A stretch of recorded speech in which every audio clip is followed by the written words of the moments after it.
Hello friend, आज आम रंभा चिलिका बुलवा जाऊँ। आपण जदि आसबाक चाहती ताहले ब्रह्मपुर 48 किलोमीटर भुवनेश्वर जदि आसते ताहले 130 किलोमीटर पड़ेगा। तो ये आपण पांथनिवास रे सब प्रकार सुविधा अच्छे, रहा खाଇବା सब किसी सुविधा अच्छे। तो आसतु जीवा बुलवा।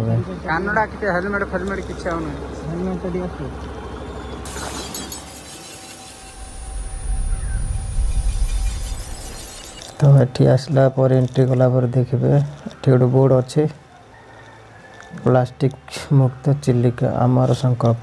ये प्लास्टिक जरी फरी एंट्री ना आए देखिए छोट मिनी बजार गोटे देखिपारे।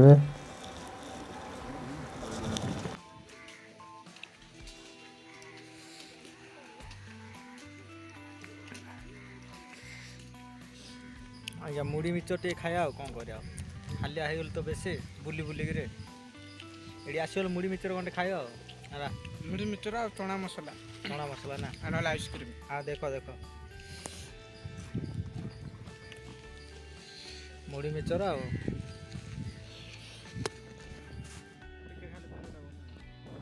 आज मौसम पूरा मेघुआ अच्छे, से दुकान पत्र भी बहुत मात्रा रे बंद अच्छे। देखिपे पूरा बादल ढांकी अच्छे,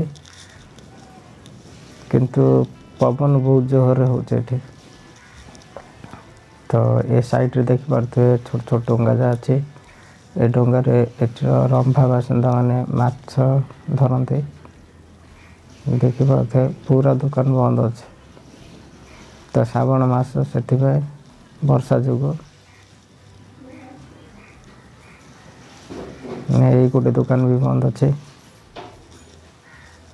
तो चलते आगे जा। तो आपण मैंने जदि बुकिंग करने चाहती ताहले आमर पांथनिवास को जाइए टिकट काटी ने। ये प्राइवेट और गवर्नमेंट बोर्ड एवेलेबल अच्छे। तो आपण को टिकट पूरा पड़ जाए 1500 ରୁ 2000 भितर। तो ये आप देखिपारे लाइट हाउस, लवर्स आइलैंड, ये सब आइलैंड देखिपारे।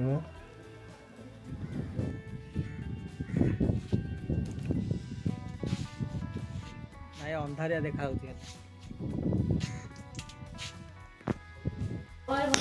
चिलिका रे बहुत पानी अच्छे। देखिपे वर्षा होता से पूरा फुल पानी अच्छे। ए साइड रे गोटे डंगा भी बुड़ी जाइए। देखिपे छोट बोटटा पूरा बुड़ी। तापर दीटा पार्क सिस्टम अच्छे। ये भीतर तुम खरा और वर्षा बसी पारे। तो एबे आम प्लास्टिक बोट रे भीतर को आसचो। तो यही बोटटा पूरा बड़ बोटे अच्छे। तो ये पानी जिते ऊपर को आसो ये बोटटा भी से ऊपर को। तो हेलो फ्रेंड, आज मेघुआ पाग जोगुरु एठी बहुत लोक नहांती। तो से बेसी लोक देखिपार नथिबे। आउ एठी लोक माने संध्या बेले बहुत बेसी आसंती। तो आज मेघुआ जोगुरु आसी नहांती। तो हेलो फ्रेंड, मु एई वीडियो रे आपण मानकु जति की जानकारी देछि। तो रंभा चिलिका आसवा पाई आपको हेल्प करिवो। तो चलंतु जिबा आउ किछि देखि नेबा। तो देखि पारथबे एठी जो सेही सीढ़ीटा अछि, सेही सीढ़ी रे कार्तिक मास रे बोईत बंदाण पाई बोईत एठी लागे। तो चलंतु ये बहुत लोग आसते रील्स फिल्स बनाए।